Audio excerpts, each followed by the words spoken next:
Hello everyone, once again welcome back on my YouTube channel. आज हम discuss करेंगे international trade में world trade organisation के बारे में। The key features of world trade organisation we will cover in this video lecture. This topic is related to international business. ठीक है, so let's start. पहले मैं आपको बता देता हूँ इंटरनेशनल ट्रेड के बारे में, थोड़ा क्लियर कर दूँ इंटरनेशनल ट्रेड क्या है। प्रीवियस लेक्चर में मैंने आपको बताया था डिफरेंस बिटवीन डोमेस्टिक ट्रेड और इंटरनेशनल ट्रेड। ठीक है, तो इंटरनेशनल ट्रेड में मैंने आपको बताया था international trade is trade between Nations. अगर राष्ट्र जितने भी मतलब कि जो भी हमारे राष्ट्र हैं, नेशंस हैं, उनका आपस में जो बिजनेस चल रहा है, buying and selling of goods and services, तो उसको हम इंटरनेशनल ट्रेड बोलते हैं। क्या बोलते हैं? इंटरनेशनल ट्रेड, यानी कि buying and selling of goods and services outside the boundaries of country. ठीक है, तो जो कंट्री की बाउंड्रीज जोग्राफिकल रीजन है उसके बियॉन्ड जाके, ठीक है, उसके बियॉन्ड जाके अगर हम बिजनेस कर रहे हैं, बाइंग और सेलिंग कर रहे हैं, तो वो क्या है? दैट इज़ क्या है? वो इंटरनेशनल ट्रेड। ठीक है, तो इंटरनेशनल ट्रेड क्या है? इंटरनेशनल ट्रेड में प्रॉपरली एक तो क्या है, सेपरेशन है किसका? बायर और सेलर का। ठीक है, अगर बायर इंडिया में है, सेलर इंडिया में है, तो बायर क्या है? यूएस में है। एग्जाम्पल के तौर पे बता रहा हूँ मैं आपको।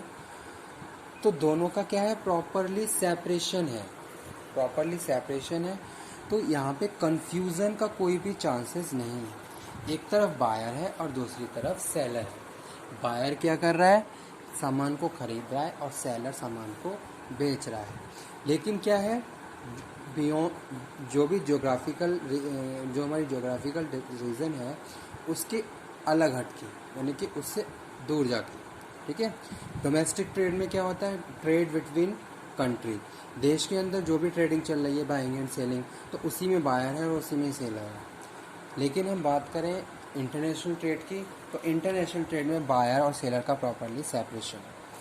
अब अगर हम बात करते हैं इंटरनेशनल ट्रेड की, तो इंटरनेशनल ट्रेड में बहुत सारे ऐसे पॉइंट्स, मतलब कि बहुत सारे ऐसे सिचुएशन आ जाती है जहाँ प्रॉपरली पॉलिटिक, चाहे हम पॉलिटिकल एस्पेक्ट की बात करें या फिर इकोनॉमिकल एस्पेक्ट की बात करें, उसका हमारे ट्रेडिंग पे प्रॉपरली इफेक्ट पड़ता है।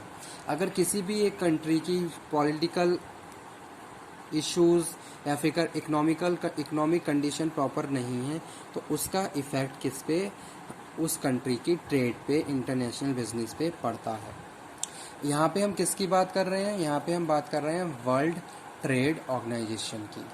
वर्ल्ड ट्रेड ऑर्गेनाइजेशन क्या है? एक रेगुलेटरी बोर्ड है, एक रेगुलेटरी ऑर्गेनाइजेशन है जो प्रॉपरली ट्रेड को प्रमोट कर रही है, यानी कि एक तरीके से free and fair trading between the countries provided by world trade organisation.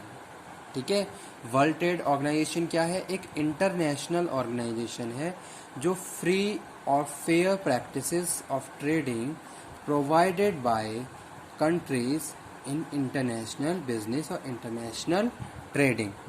ठीक है, अब हम बात करते हैं एग्रीमेंट की। वर्ल्ड ट्रेड ऑर्गेनाइजेशन क्या है? एग्रीमेंट साइन करवाती है किससे?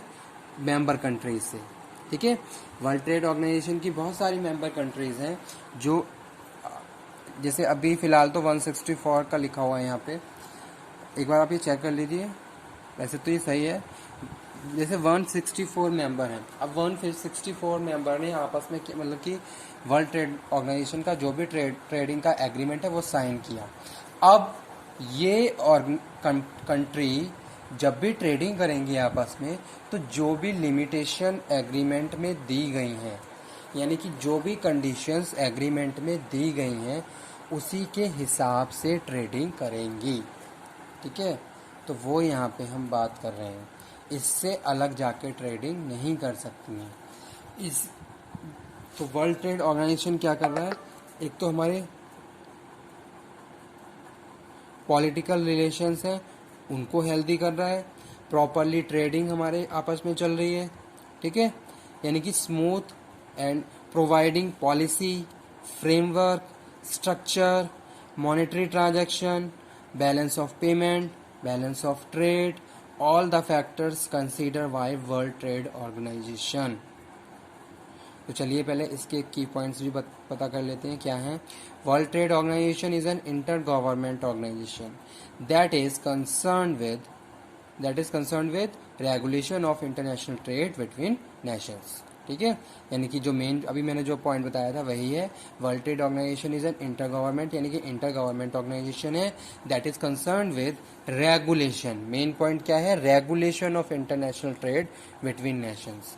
जो भी इंटरनेशनल ट्रेड है उसका regulation between the nations provided by world trade organisation under the agreement. जो भी एग्रीमेंट है उसके अकॉर्डिंग. ठीक है, हेडक्वार्टर इसका कहाँ पे है? जिनेवा में सिचुएटेड है, स्विट्जरलैंड. मेंबरशिप कंट्रीज़ की अगर हम बात करते हैं वर्ल्ड ट्रेड ऑर्गेनाइजेशन की, तो 164 मेंबर कंट्रीज़ हैं. Founded 1 January 1995. ठीक है, 1 जनवरी 1995 को इसको फाउंड किया गया. पर्पस क्या है? Reduction of tariff and other barriers to trade. यानी कि जो भी टैरिफ्स, जो भी बैरियर्स लगे हुए हैं बिजनेस में, उसको रिड्यूस करते हुए properly fair transaction, properly fair trade between the nation. This type of practices provided by world trade organisation. और इसका जो फॉर्मेशन की बात करें तो 1 जनवरी 1995. ठीक है, the world trade organisation officially commence on 1 January 1995 under Marrakech Agreement signed by 123 nations on 15th of April 1994. तो ये जो भी वर्ल्ड ट्रेड ऑर्गेनाइजेशन को फाउंड किया गया, अंडर मर्कीच एग्रीमेंट फाउंड किया गया, जिसमें 123 नेशंस ने साइन किए थे. रिप्लेस किसको किया है? गर्ट्स एग्रीमेंट को रिप्लेस किया गया है. General agreement of tariff and trades को रिप्लेस करके हुए world trade organisation which commence on 1948, जो 1948 में स्टार्ट किया गया था, उसको रिप्लेस करके फिर वर्ल्ड ट्रेड ऑर्गेनाइजेशन को लाया गया. It is largest economic international organisation in the world. जो वर्ल्ड ट्रेड ऑर्गेनाइजेशन है सबसे बड़ी इकोनॉमिक इंटरनेशनल ऑर्गेनाइजेशन है पूरी दुनिया में. ठीक है, तो वही पॉइंट यहाँ पे लिखा हुआ है. It is largest economic international organisation in the world. Official language जो इसकी हैं वो क्या है? English, French, Spanish. ठीक है, budget 197.2 million according to current data. और staff 640 members in world trade organisations are working in present time. ठीक है, तो ये क्या है? इंटर गवर्नमेंट ऑर्गेनाइजेशन है जो free trade practices plus reduce the tariff and trade barriers and provide fair practices. ठीक है, तो ये है वर्ल्ड ट्रेड ऑर्गेनाइजेशन के कुछ की फीचर्स.